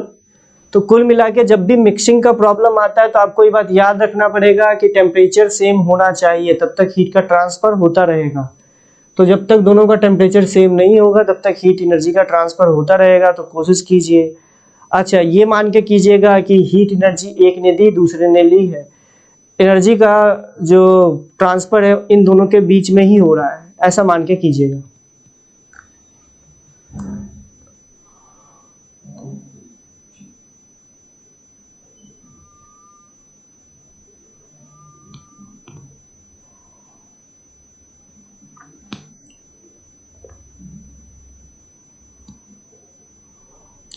देखो इसी तरीके से क्वेश्चंस थोड़ा सा टफ होते जाते हैं। अब इसी में मैं आइस वाटर और वेपर तीनों मिला दूं तो फिर तो क्वेश्चन टफ हो जाएगा। बस देखो इस तरह के क्वेश्चन में कुछ होता नहीं है, बस आपको हिसाब बैठाने के लिए आना चाहिए, एनर्जी का हिसाब बैठाने के लिए आना चाहिए।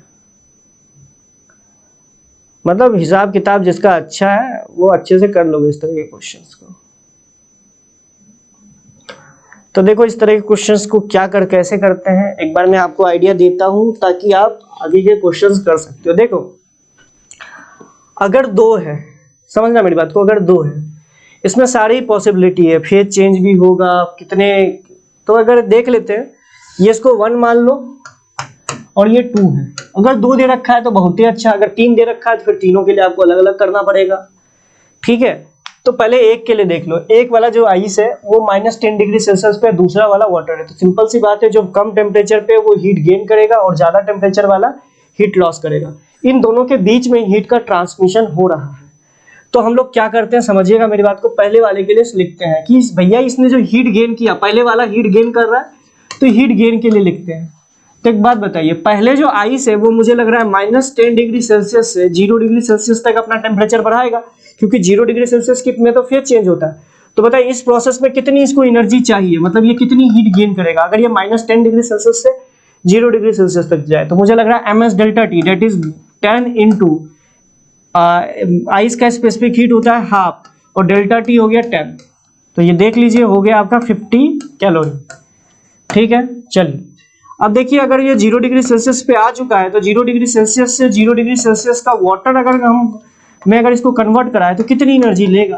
तो भैया हो जाएगा m इंटू एल एफ, और एल एफ की वैल्यू आपको भी मैंने बताया था 80 होता है। तो ये हो गया 10 इंटू 80, तो ये हो जाएगा 800। मतलब 800 कैलोरी तो इसको इस प्रोसेस में चाहिए और 50 इसमें, मतलब 850 कैलोरी एनर्जी इसको मिलेगा -10 डिग्री सेल्सियस के आइस को। तो ये आपका 0 डिग्री सेल्सियस के वाटर में कन्वर्ट हो जाएगा। अब यहाँ पे ये देख लेते हैं क्या भैया ये इतना सप्लाई कर पाएगा एनर्जी, क्योंकि इसको तो बस इसी से एनर्जी निकलने, इसको तो एनर्जी यहीं से मिलने वाला है। तो देखते हैं, तो इसको देख लो, अगर हम ये बोले कि ये 50 ग्राम, अगर मैं ये बोलूँ कि ये 50 ग्राम वाटर था जो कि 50 डिग्री सेल्सियस पे था, अगर ये 50 डिग्री सेल्सियस से 0 डिग्री सेल्सियस पे आए तो ये क्या करेगा, हीट लॉस करेगा। अगर हीट लॉस करेगा तो सिंपल सी बात है कि उसकी वैल्यू कितनी होगी। अगर मैं इसके लिए लिखूं तो इसके लिए Q की वैल्यू क्या आ जाएगी, ms into delta T. Heat loss के केस में क्या लिखेंगे, T initial minus T final. तो Q की वैल्यू कितनी होगी, देखिए 50 इंटू 1 इंटू डेल्टा टी हो गई 50। तो मतलब कितना हो गया, देखो ध्यान से देखो तो 25 2500, मतलब कि इसको चाहिए 800 कैलोरी और अवेलेबल है 2500 कैलोरी। मतलब कि ये तो हो ही जाएगा, मतलब कि ये वाटर में तो कन्वर्ट हो जाएगा, और बाकी की जो एनर्जी बचेगी वो क्या करेगा, इसका टेम्परेचर बढ़ा देगा इन दोनों को। तो आप इसको इस तरीके से समझो, किसी ने अपनी पूरी एनर्जी दे के 0 डिग्री सेल्सियस पे आ गया और बाकी की जो एनर्जी बची वो इन दोनों का टेम्परेचर बढ़ा रहा है। मतलब बाकी की एनर्जी कितनी बची, तो 2500 माइनस 850। तो देख लीजिए कि तो Q लेफ्ट कितना हुआ, अगर ध्यान से देखा जाए तो Q लेफ्ट आपका हुआ 2500 माइनस 850। तो ये आपको पता चल गया। अच्छा, ये जो एनर्जी जो बची हुई है ये एनर्जी क्या करेगी, ये एनर्जी इन दोनों का टेम्परेचर बढ़ाएगी, क्योंकि अब दोनों आपका 0 डिग्री सेल्सियस पे आ चुका है। तो जो बची हुई एनर्जी है वो क्या करेगी, इन दोनों का टेम्परेचर बढ़ाएगी। डेट इज, इसको बराबर कर दीजिए ms, m की वैल्यू कितनी हो जाएगी, अब ये भी 0 डिग्री सेल्सियस का वाटर बन चुका है, ये भी 0 डिग्री, मतलब कि 60 इंटू 1 इंटू डेल्टा टी, मतलब टी की फाइनल टी और इंटू -1। तो यहां से आपकी टी की वैल्यू आ जाएगी।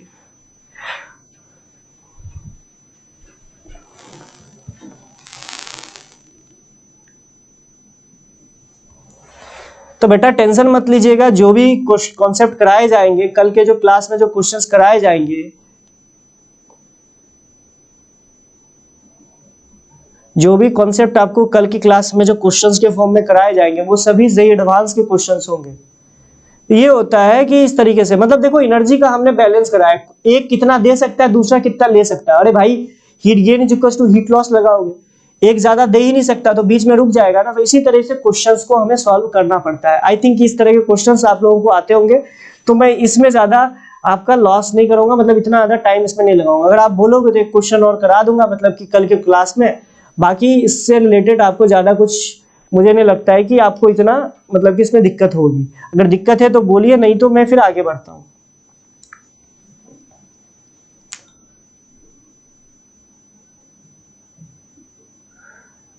लास्ट वाला पार्ट समझ में नहीं आया। मैंने ये मान लिया कि देखो 50 ग्राम वाटर जो 50 डिग्री सेल्सियस पे है ये 0 डिग्री सेल्सियस पे चला गया, तो कुछ एनर्जी छोड़ा होगा, तो वो मैंने एनर्जी निकाल लिया 2500 कैलोरी। अच्छा, अब -10 डिग्री का जो आइस है वो 0 डिग्री सेल्सियस पे पहुंचा, तो ऑब्वियस सी बात है उसने कुछ एनर्जी, उसको कुछ एनर्जी चाहिए। तो मुझे ये पता चला कि इसको दोनों को मैंने टेम्परेचर सेम लेके आ गया, ठीक है, तो दोनों का टेम्परेचर सेम हो गया, तो कुछ एनर्जी बच गई, वो एनर्जी क्या करेगी, दोनों का टेम्परेचर बढ़ाएगी ना। तो ये मैंने मान के किया है, ठीक है। चलिए नेक्स्ट टॉपिक हम लोग देखते हैं। जो हमारा नेक्स्ट टॉपिक है वो है Q versus temperature graph. Q versus temperature graph. तो हमारा नेक्स्ट टॉपिक है Q वर्सेस टेम्परेचर ग्राफ। मतलब सपोज करो कि यहाँ पे दो तरह के ग्राफ बन सकते हैं, पहला कि हीट गेन में और दूसरा हीट लॉस में। समझ रहे हो मेरी बात को, कि दो तरह के ग्राफ बन सकते हैं। अभी इसका आपको मैं रीजन दूंगा। पहले हम लोग देखते हैं हीट गेन में, किसका ग्राफ देख रहे हैं, हीट गेन। हीट गेन का, तो हीट गेन का क्या हुआ, मतलब सपोज कीजिए एक आइस था जो कि -T डिग्री सेल्सियस पे था, आइस है, हम इसको Q एनर्जी दे रहे हैं। तो एनर्जी दे रहे हैं तो किस तरीके से इसका टेम्परेचर में चेंज आएगा, इसका ग्राफ हम लोग देखना चाह रहे हैं, ठीक है। तो इसी चीज को हम लोग देखना चाह रहे हैं। तो देखो अगर तुम ध्यान से देखो तो पहले अगर -T डिग्री सेल्सियस के आइस को जब आप हीट दोगे तो ये आइस फेज में इसका टेम्परेचर बढ़ेगा। कब तक बढ़ेगा, 0 डिग्री सेल्सियस तक। तो इस प्रोसेस में अगर मैं Q1 प्रोसेस बोलूं, इस प्रोसेस में इसको कितनी एनर्जी लगेगी, तो मुझे लग रहा है कि इस प्रोसेस में आपने एनर्जी दिया है, Q पॉजिटिव रखना है। तो इसको देखो Q को क्या लिखोगे, मान लेते हैं इसका मास m दे रखा है और specific heat S of ice दे रखा है, ठीक है, आइस का। तो इसको लिखोगे m into S of ice into T final ज्यादा है, सिंपल सी बात है। तो टी फाइनल हीट गेन के केस में आप क्या लिखते हो, सिंपल सी बात है, क्योंकि देखो हीट गेन आप पॉजिटिव में रख रहे हो, कि हीट गेन बोल दिया तो उसको पॉजिटिव लिखना पड़ेगा आपको। तो क्या लिखोगे बताओ? इसको लिखोगे, देखो ध्यान से देखो, तो ये लिखोगे 0 डिग्री सेल्सियस तक, या किसी पर्टिकुलर, जो ये पर्टिकुलर टेम्परेचर मान लो इसको, अच्छा T1 टेम्परेचर मान लो, एक पर्टिकुलर टेम्परेचर मान लो कि जो कि greater less than equals to 0 degree temperature है। सिंपल सी बात है, तो आप इसको ऐसा लिख सकते हो T माइनस ऑफ T1। समझ रहे हो मेरी बात को? तो इसको इस तरीके से आप लिखिएगा MS1 into T plus of T1। तो इसका ये तो हो गया पहले वाले प्रोसेस के लिए, जब आपका आइस 0 डिग्री सेल्सियस से पहले तक का आइस में कन्वर्ट रहता है। समझ रहे हो मेरी बात को? ठीक है, ये T1 माइनस T1 टेम्परेचर मैंने मान लिया। अब देखो क्या होगा कि फेज चेंज होगा। अगर फेज चेंज होगा तो सिंपल सी बात है कि 0 डिग्री सेल्सियस का जो आइस होगा ये 0 डिग्री सेल्सियस के वाटर में कन्वर्ट होगा। तो इस प्रोसेस में एनर्जी लगेगा Q2, दैट इज Q2, उसको हम लोग लिख सकते हैं mass into LF, M into LF, क्योंकि इस प्रोसेस में तो कुछ टेम्परेचर में चेंज आता नहीं है। ठीक है, तो मतलब हमारा वाटर में कन्वर्ट हो चुका। अब ये लिखोगे 0 डिग्री सेल्सियस का जो वाटर है वो आपका किसी T डिग्री सेल्सियस के वाटर में कन्वर्ट हो रहा है, लेकिन ये जो T है ये less than equals to 100 degree Celsius है, क्योंकि वाटर का जो टेम्परेचर है वो 100 डिग्री सेल्सियस से कम ही रहेगा हमेशा, क्योंकि उससे ज्यादा का टेम्परेचर का वाटर आप नहीं बना सकते। वो अलग बात है, प्रेशर को चेंज करके, वो अलग बात है। तो आप एक बात बताइए, तो इस प्रोसेस में आपको कितनी एनर्जी देनी पड़ेगी? That is Q3। उसको आप क्या लिखिएगा? उसको लिखिएगा M into S of water into T final. अच्छा एक बात बताइए, तो T final minus of T initial, T initial कितना है? 0, तो ये हो जाएगा MSW इंटू T। तो ये आपका 3 आ गया। उसके बाद क्या होगा? जब ये 100 डिग्री सेल्सियस पे पहुंच जाएगा तो सिंपल सी बात है, फिर ये फेज चेंज होगा। तो मतलब ये 100 डिग्री सेल्सियस का जो वाटर है, अब ये 100 डिग्री सेल्सियस का किस में कन्वर्ट होगा? वेपर में। ठीक है, अगर ये 100 डिग्री तो Q4 लगेगा, ध्यान से देखिए, तो ये आ जाएगा M इंटू LV। तो इसका ग्राफ ड्रॉ कर लेते हैं। अगर इसका ग्राफ ड्रॉ कीजिएगा, Q versus T graph, T versus Q graph, तो ये कुछ ऐसा आएगा। अगर ध्यान से देखिएगा तो आपको समझ में आ जाएगा। तो ये ग्राफ कुछ ऐसा आएगा अगर आप ध्यान से देखें तो।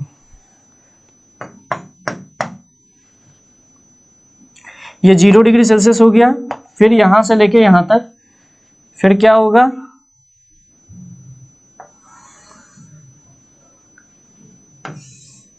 ऐसे ही आएगा। ठीक है, चलिए, ये तो भैया तुम सोचो ना, ये Q1 वाला पार्ट है, ये Q2, ये Q3 और ये Q4 वाला।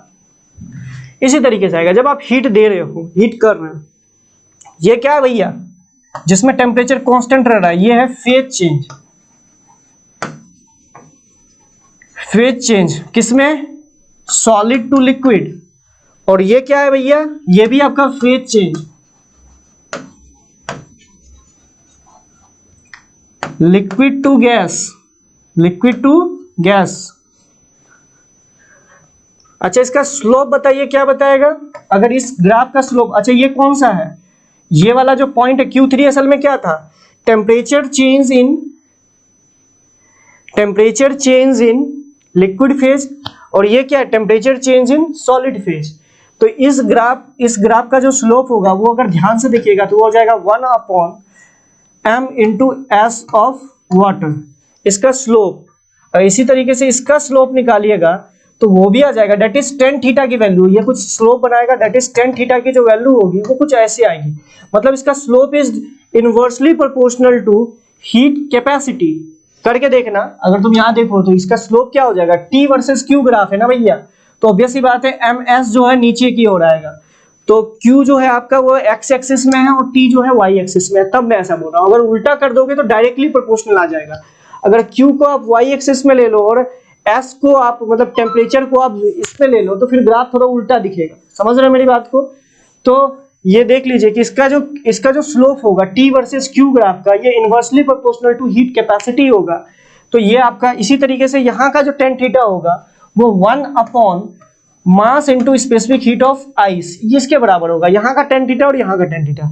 अच्छा अब इस पॉइंट से इस पॉइंट की ओर जाते हो तो मास ऑफ वाटर, यहाँ पे क्या है? पूरा का पूरा आइस है। अगर आप यहाँ पे ध्यान से देखो, दिस इज फुल्ली आइस, अगर यहाँ पे देखो तो पूरा का पूरा लिक्विड में कन्वर्ट हो जाएगा। मतलब यहाँ से इस तरफ के लिए और जाओ, क्यों जैसे जैसे आप बढ़ाते जाते हो तो क्या होता है कि जो आइस का क्वांटिटी वो घटता जाता है, पूरा का पूरा लिक्विड में कन्वर्ट हो जाता है। इसी तरीके से यहाँ पे पूरा का पूरा ये है लिक्विड है, और इस पॉइंट पे आके पूरा का पूरा क्या हो गया, गैस में कन्वर्ट हो जाएगा, यानी दैट इज वेपर में कन्वर्ट हो जाएगा।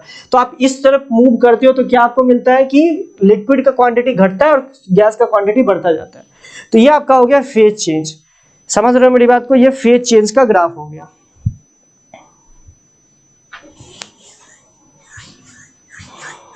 ठीक है, आई थिंक आपको, आई होप समझ में आया होगा। मैंने तो इक्वेशन तक लिख दी है भाई, इक्वेशन लिख के मैंने आपको समझाया। मैं ऐसा नहीं कि रटा रटाया आपको बता दिया कि ऐसा होता है भैया रट लो, मैंने आपको इक्वेशन बताया है। तो एक बार कमेंट करके बताइएगा क्या आपको समझ में आया।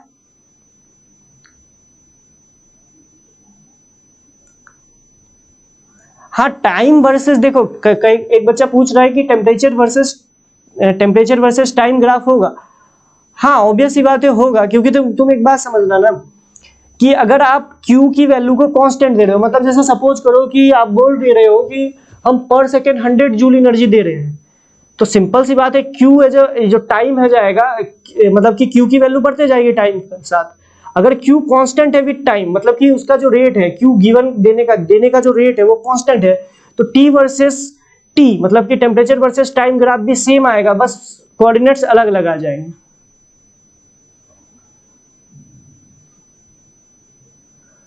ठीक है, चलिए।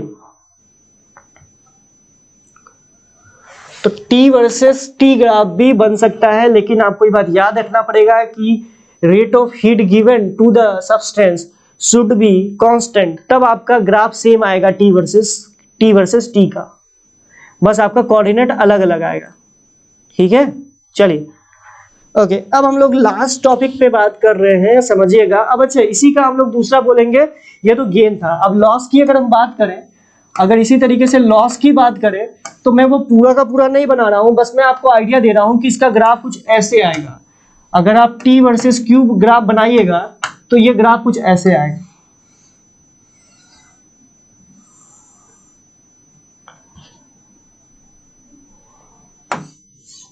ऐसे करके कुछ आएगा, क्योंकि देखो मान लेना इनिशियली जो हमारा बॉडी था वो सपोज करो, अच्छा मान लेना कि ये 100 डिग्री सेल्सियस पे था, तो ऑब्वियस ही बात है पहले तुमको एनर्जी इतना निकालना पड़ेगा, फिर इतना एनर्जी निकालना पड़ेगा किसके लिए, मतलब लिक्विड फेज में। फिर आपका ये हो गया, सिंपल सी बात है, लिक्विड फेज आते आते कितना हो जाएगा 0 डिग्री सेल्सियस। फिर आपका ये कितना हो गया, ये अगर तुम ध्यान से देखो तो ये है गैस टू लिक्विड फेज, और ये क्या है आपका, ध्यान से देखो तो ये लिक्विड टू सॉलिड फेज, और ये सॉलिड फेज को दिखा रहा है और ये लिक्विड फेज में टेम्परेचर चेंज को दिखा रहा है। तो सेम बात है, इसमें भी आप ग्राफ को समझ सकते हो। समझ रहे हो मेरी बात को? ये 100 डिग्री सेल्सियस का गैस था, उसकी टेम्परेचर को हमने घटाया, मतलब कि उससे हीट निकाल रहे हैं, मतलब कि ये समझो कि 100 डिग्री सेल्सियस का वेपर था। अब हम क्या कर रहे हैं, इससे एनर्जी निकाल रहे हैं, किसी तरीके से हीट एनर्जी खींच रहे हैं उससे, तो इसका ग्राफ इसी तरीके से आएगा, क्योंकि जैसे जैसे आप हीट एनर्जी खींचोगे तो उसका टेम्परेचर घटता जाएगा और ग्राफ इस तरीके से बनेगा। तो ये दोनों चीजें आपको पता होना चाहिए। ये हीट लॉस के केस में बनाया, वो हीट गेन के केस में मैंने ग्राफ बनाया। अब इसका भी निकाल के देख लीजिएगा, तो इसका भी इनवर्सली प्रोपोर्शनल ही स्लोप आएगा। ठीक है, तो इसको मैं बहुत ज्यादा डिटेल में नहीं बता रहा हूं, लेकिन आपको आई थिंक आइडिया लग गया होगा कि किस तरीके से इसको करना है। ठीक है,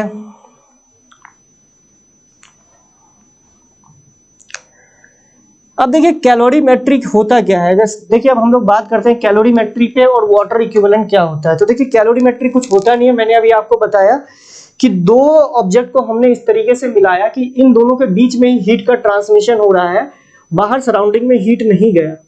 समझ रहे हो? तो ये जो इंस्ट्रूमेंट होता है जो कि हीट एनर्जी को रोकता है सराउंडिंग जाने से, इसी को हम लोग बोलते हैं कैलोरीमीटर। जस्ट लाइक आपका थर्मस, जिसमें कि आप खाना रखते हो, लंबे टाइम तक आपका खाना गर्म रहता है, या आप ऐसे बोलो कि जिसमें आप पानी रखते हो लंबे टाइम तक, या तो वो ठंडा रहता है या तो गर्म रहता है, इस तरह की। तो उसका बेसिक क्या है, उसका बेसिक ये है कि उसको हम लोग इस तरीके से बनाते हैं। मान लो कि एक लकड़ी का या इंसुलेटिंग मटेरियल का हम एक कवरिंग करते हैं, जैसे प्लास्टिक हो गया, तब मैक्सिमम केस में प्लास्टिक देखते हो, उसके अंदर क्या होता है, एक मेटल का एक ये होता है कंटेनर होता है, इस दोनों कंटेनर के बीच में इंसुलेटिंग मटेरियल भरा जाता है। ठीक है, उसके बाद ऊपर में एक इंसुलेटिंग मटेरियल से इसको ढका जाता है इसी के अंदर। तो ये क्या होता है, हीट को बहुत पास तो होने देता है लेकिन बहुत स्लोली पास होता है। तो इस तरह के मटेरियल को हम लोग बोलते हैं, ठीक है। इस हाँ बेटा डीबीपी मिल जाएगा, उसकी टेंशन मत लीजिए, ग्रुप वो आपको अपडेट हो जाएगा ऐप पे। तो इस तरह के मटेरियल को हम लोग बोलते हैं क्या, कैलोरीमीटर।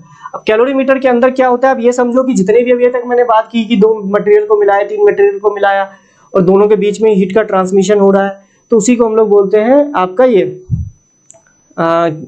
हीट मतलब मैं इसी को बोल रहा हूँ कि कैलोरीमीटर के अंदर रिएक्शंस हो रही है। अब कैलोरीमीटर का क्या होता है कि आप हो ऑब्वियस सी बात है, कैलोरीमीटर भी कुछ हीट का एब्जॉर्प्शन करेगा, तो उसको हम लोग डिनोट करते हैं वाटर इक्विवेलेंट से। अब वाटर इक्विवेलेंट क्या होता है, अब इसको इस तरीके से समझना, मान लो किसी एक सबस्टेंस का मास m है और उसका स्पेसिफिक हीट s है, और इसी तरीके से वाटर है, इसका मास, तो अगर मान लो इसको Q हीट दे तो इसके टेम्परेचर में कुछ चेंज आएगा, मान लो टेम्परेचर में चेंज ये आया, ठीक है, कुछ आया टेम्परेचर में चेंज ये आया। तो वाटर इक्विवेलेंट क्या होता है समझिएगा, सेम टेम्परेचर चेंज लाने के लिए इस अगर same amount of temperature change लाने के लिए अगर हम उतना ही हीट वाटर को दे तो वाटर का मास क्या हो, this is called water equivalent. मतलब इसको इस तरीके से समझो कि इस मटेरियल को हटा दे और यहाँ पे वाटर रख दे, तो सेम अमाउंट ऑफ हीट दे तो सेम टेम्परेचर चेंज आ जाए, तो उसके लिए वाटर का मास कितना होना चाहिए, that is called water equivalent.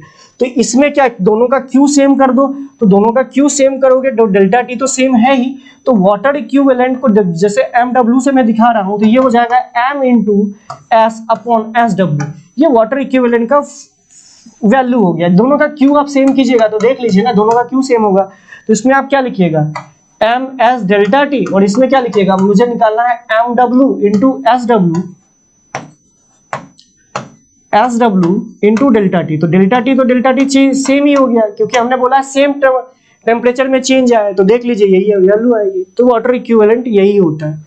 तो कई बार आपको वाटर इक्विवेलेंट ऑफ कैलोरीमीटर दे दिया है, उसका मतलब ये है कि उस कैलोरीमीटर को भूल जाइए, आप ये मानिए कि उतना ग्राम वहां पे वाटर आपका रखा हुआ है। लेकिन एक बात याद रखिएगा, जो कैलोरीमीटर का जो आप वाटर इक्विवेलेंट मानते हो उसको नॉर्मल वाटर की तरह ट्रीट मत कीजिएगा, क्योंकि इसके जगह आपने माना है कि इतना ग्राम ऑफ वाटर है, वो उसमें आप अब फिर ये फेज चेंज ये सब चीजें मत कीजिएगा, समझ रहे हैं मेरी बात को।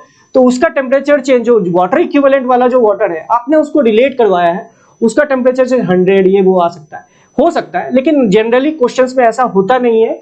जनरली आप इसको इस तरीके से कर सकते हो, वो 10, 20, 30 के रेंज में ही आएगा, तो उतना आपको मानना नहीं है, ठीक है। तो ये मान के चलिएगा, लेकिन मैं जो बेसिक्स था मैंने आपको ये बता दिया। तो कैलोरीमीटर के अंदर ही अब सारी चीजें वही, heat gain equal to heat loss, बस एक चीज आ जाएगा कि अब ये कैलोरीमीटर भी हीट गेन कर रहा है, ठीक है, बाकी की सारी चीजें सेम है। अब जैसे मैं एक बात बोलूं तो ये तो हो गया आपका कैलोरीमीटर। कैलोरीमीटर में भी वही सारी चीजें किस समय, और जैसे एग्जांपल के लिए मैं बोल रहा हूँ कि आपको दे रखा है कि कैलोरीमीटर का वाटर इक्विवेलेंट 10 ग्राम दे रखा है भैया, ठीक है, बोला जाए कि इसका इनिशियल टेम्परेचर जो था वो 10 डिग्री सेल्सियस था। अब एक मेटल की एक एम मास का एक मेटल था, इसका टेम्परेचर मान लो कि 50 डिग्री सेल्सियस था, उसको हमने इसके अंदर डाला, इनिशियली कैलोरीमीटर के अंदर 50 ग्राम वाटर था, ठीक है। अब जब फाइनल टेम्परेचर हमें क्या मिल गया, फाइनल टेम्परेचर हमें मिल गया 25 डिग्री सेल्सियस।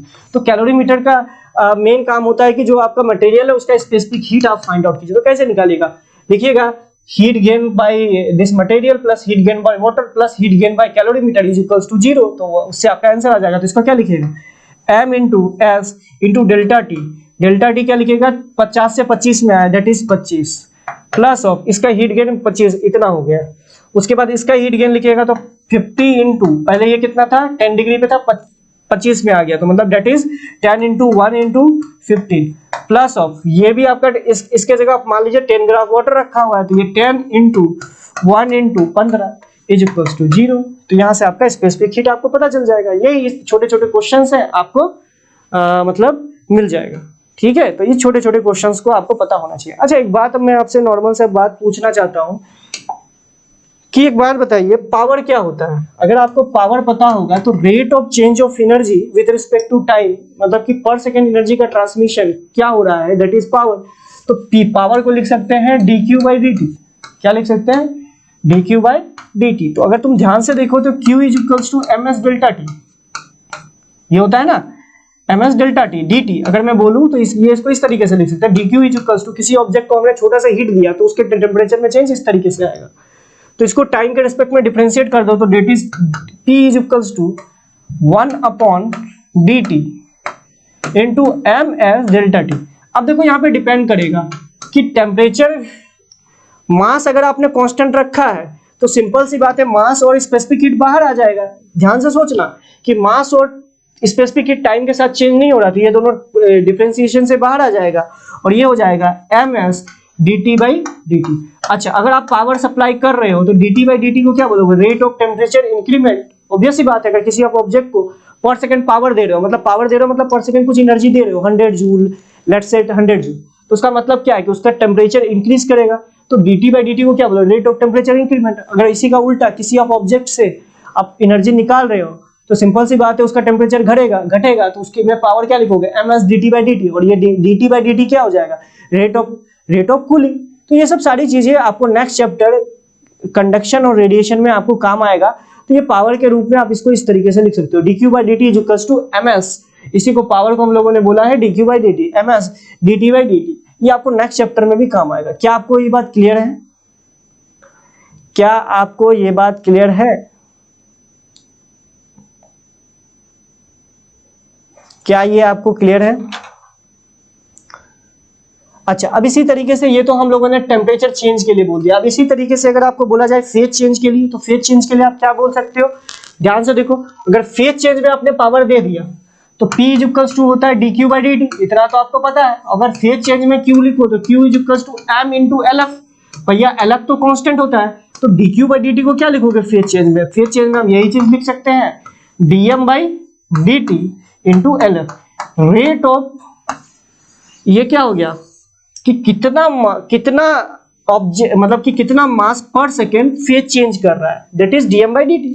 ये तो आपको बताएगा, समझ रहे मेरी बात को। LF तो आपका कांस्टेंट होता है, तो ये आपका क्या हो गया, रेट ऑफ, जैसे आप LF अगर ले लेते हो, मैं L लेता हूं, ठीक है, तो रेट ऑफ, जैसे अगर आप आइस से वाटर को बोलते हो, rate of water conversion rate, मतलब कि पर सेकेंड कितना वाटर बन रहा है, वो dm बाई dt बताएगा। अगर आप एक पर्टिकुलर फेज को मानते हो तो उस तरीके से आप समझ सकते हो, ठीक है। तो ये सब बेसिक्स आपको इसलिए बताया गया ताकि आप नेक्स्ट चैप्टर में इस तरीके की चीजों को देख सकते हो, क्योंकि आपको काम आएगा भैया। ये सब सारी चीजें, सेम चीजें आपको रिलेट होंगी किसमें, कंडक्शन में और रेडिएशन में, ठीक है। रेडिएशन में भी आपको काम आएगा। तो ये सब छोटे छोटे फॉर्मूले बने हैं, लेकिन आपको याद होना चाहिए, पता होना चाहिए इसके बारे में, ठीक है। चलिए अब दूसरा देखते हैं कि एक होता है फ्लो कैलोरीमीटर। फ्लो कैलोरीमीटर क्या होता है भैया, देखो फ्लो कैलोरीमीटर कुछ होता नहीं है, बस ऐसे एक ऐसा सेटअप होता है, बता देता हूं। जनरली तो बच्चे इस पे का फॉर्मूला ही रटते हैं। होता है क्या, फ्लो कैलोरीमीटर किसी भी लिक्विड सब्सटेंस का मतलब ये स्पेसिफिक हीट फाइंड आउट करने के लिए यूज किया जाता है। मतलब कोई एक लिक्विड सब्सटेंस है तो उसमें क्या होता है कि यहाँ पे हम इनिशियल स्टेज पे, यहीं पे हमें थर्मामीटर यहाँ पे लगा दिए जो कि टी इनिशियल बता रहा है और यहाँ पे टी फाइनल बता रहा है, और इसके थ्रू मान लो कि लिक्विड फ्लो कर रहा है जिसका मास फ्लो रेट दे रखा है। मास फ्लो रेट मतलब पर सेकेंड कितना मास इसके थ्रू ट्रांसफर कर रहा है, ठीक है। अब हम क्या करते हैं, इसके अंदर एक हीटर लगाते हैं जो कि इसको हीटअप करता है, जो कि पावर पी सप्लाई कर रहा है, मतलब पर सेकेंड पी एनर्जी इसमें दे रहा है। तो अगर तुम इसको ध्यान से देखो तो ये पूरा अगर फुल है तो तुम देखोगे कि अगर एक छोटा सा टाइम इंटरवल लो तो तुम्हें क्या दिखेगा कि एक छोटा सा dt टाइम ले लो, तो छोटे से dt टाइम में इस हीटर ने कितना इस ऑब्जेक्ट को एनर्जी दिया, तो वो हो जाएगा p dt। अच्छा, p dt एनर्जी जो दिया, ये किस टेम्परेचर तो चेंज किया होगा, उस dt टाइम में dm मास इन किया होगा और dm मास आउट हो गया होगा, क्योंकि जितना इन करेगा उतना आउट हो जाएगा। तो आप लॉजिकली इसको सोचो, तो dm मास t इनिशियल से इन किया है, t फाइनल से निकल गया है।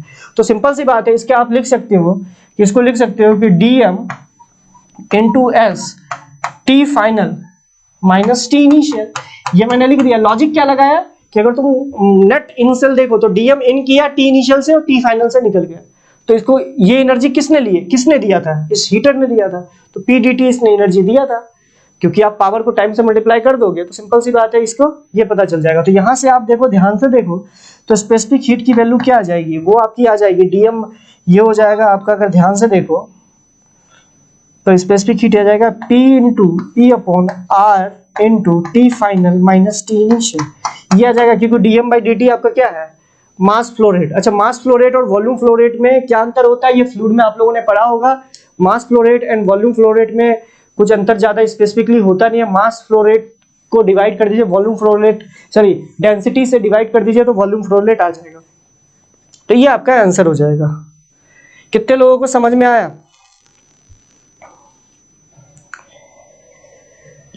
ठीक है, तो आपका कैलोरीमीटर कंप्लीट हो गया। अब हम लोग बात करते हैं कंडक्शन की।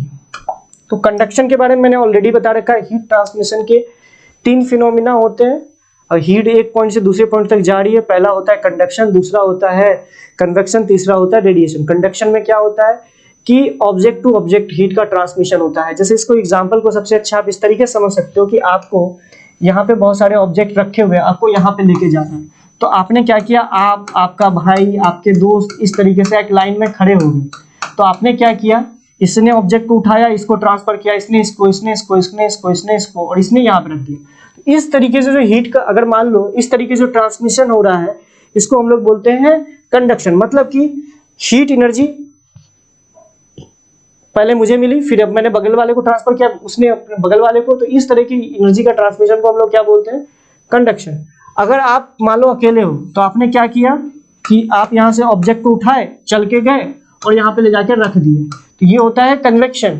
और आप क्या कर दिया, मान लो आप बहुत ज्यादा आलसी हो, तो आपने क्या किया, ऑब्जेक्ट को उठाया, यहाँ से उठा के फेंकना चालू कर दिया, यहाँ पे उठा के फेंक रहे हो ताकत से, तो इसको किसी मीडियम की रिक्वायरमेंट नहीं हो रही है, तो ये क्या हो गया आपका रेडिएशन। तो इसको मीडियम की रिक्वायरमेंट है, इसको मीडियम की रिक्वायरमेंट नहीं है, मास ने एनर्जी लिया, वो आगे बढ़ गया, तो इसको हम लोग बोलते हैं कन्वेक्शन, और ये हो गया रेडिएशन। तो इन तीनों के हिसाब से आप समझ सकते हो कि ये आपका कंडक्शन, कन्वेक्शन और रेडिएशन में अंतर हो गया। ठीक है, अच्छा, अब हम लोग बात करते हैं कंडक्शन की। तो कंडक्शन आप लोगों को पता चल गया, कंडक्शन के लिए मीडियम की रिक्वायरमेंट होती है। अच्छा, कौन सा fastest mode of heat transfer है? मुझे लग रहा है रेडिएशन सबसे fastest mode of heat transfer है, उसके बाद कन्वेक्शन, उसके बाद कंडक्शन। ठीक है, चलिए अगर हम लोग बात करें कि अगर स्टेडी स्टेट की बात करें, तो देखिए स्टेडी स्टेट से पहले होता क्या है, अगर किसी एक रॉड के थ्रू अगर आप हीट एनर्जी को ट्रांसमिशन करना चाहते हो, तो क्या होता है, किसी एक रॉड का एक मटेरियल को जब हीट मिलता है तो ये कुछ एब्जॉर्ब करता है, उसके बाद कुछ अमाउंट ऑफ हीट बगल वाले एलिमेंट को ट्रांसफर करता है। ये स्टेडी स्टेट से पहले की बात होती है। लेकिन जब एक पर्टिकुलर टेम्परेचर का डिफरेंस बन जाता है, मतलब एक टेम्परेचर ग्रेडियंट आ जाता है, तो उसके बाद क्या होता है कि कोई भी ऑब्जेक्ट को जितना भी हीट दोगे, मतलब कि एक होता है कि सबका पेट भर गया, तो सबका जब पेट भर जाता है कि मतलब भैया अब इससे ज्यादा हमको हीट एनर्जी नहीं एब्जॉर्ब कर पाएंगे, तो क्या होगा कि अब उसके बाद जितनी भी हीट एनर्जी इधर से दोगे वो पूरा का पूरा फाइनल पॉइंट तक पहुंच जाएगा। इस तरह की चीज को हम लोग बोलते हैं स्टेडी स्टेट। तो स्टेडी स्टेट में क्या होता है, किसी भी एलिमेंट को जितना हीट एनर्जी बगल वाला ट्रांसफर करता है, वो पूरा का पूरा अपने बगल वाले को ट्रांसफर करता है, दूसरे बगल वाले को ट्रांसफर कर देता है। इसको बोलते हैं स्टेडी स्टेट। अब स्टेडी स्टेट में फूरियर लो इस तरीके से डिफाइन किया गया है कि dq बाई dt जो रेट ऑफ हीट ट्रांसफर है, वो 3 चीजों पे डिपेंड करती है। ये डिपेंड करता है, इसका फॉर्मूला मैं डायरेक्टली लिख देता हूं। ठीक है, ये होता है आपका ka delta T by L, मतलब ये कंडक्टिविटी के डायरेक्टली प्रोपोर्शनल होता है, इसके कंडक्टिविटी के डायरेक्टली प्रोपोर्शनल होता है, और एरिया के, क्रॉस सेक्शन एरिया के डायरेक्टली प्रोपोर्शनल होता है, लेंथ के इनवर्सली प्रोपोर्शनल होता है। तो dq बाई dt को आप इस तरीके से बोल सकते हो। अच्छा, इसको थोड़ा सा अच्छे तरीके से लिख सकते हैं, इसको q डॉट बोल दिया मैंने बोल दिया हीट करंट, मतलब कि इसको हीट करंट को बोल दिया q dot is equals to, इसको देख लो, डेल्टा टी अपॉन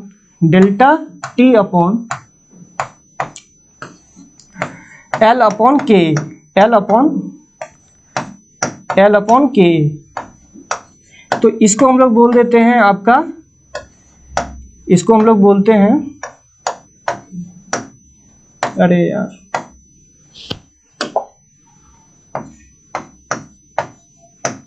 इसको हम लोग बोलते हैं थर्मल रेजिस्टेंस। मतलब L upon K is thermal resistance. तो मतलब ये कुल मिला के V is equals to I, देखो I is equals to delta V by R, जो कि आप रेजिस्टेंस में मतलब कि करंट इलेक्ट्रिसिटी में पढ़ते हो, उसी की तरह आपको दिख रहा है। अच्छा, L क्या है? L है वो रास्ता जिसके थ्रू हीट फ्लो की है, और ए क्या है, वो क्रॉस सेक्शन एरिया जिसके थ्रू हीट फ्लो की है। ठीक है, इस तरीके से आप समझ सकते हो। ठीक है, आज मैं यही रखता हूँ क्योंकि अब मेरी थोड़ा सा कैपेसिटी खत्म हो गई, अब पता चल रहा है कि गिर जाऊंगा। तो ठीक है, आज यहीं तक रखते हैं। नेक्स्ट लेक्चर में हम लोग कंडक्शन और रेडिएशन दोनों कंप्लीट करेंगे और फिर जो है हम लोग क्वेश्चंस वाले पार्ट को डिस्कस कर लेंगे। ठीक है, तो क्वेश्चंस भी करेंगे कल हम लोग, कंडक्शन और रेडिएशन कंप्लीट करेंगे, उसके बाद क्वेश्चंस वाले पार्ट तीनों का मिक्स करके कैलोरीमेट्री, कंडक्शन, रेडिएशन से जितने भी मिक्स क्वेश्चंस है वो करेंगे।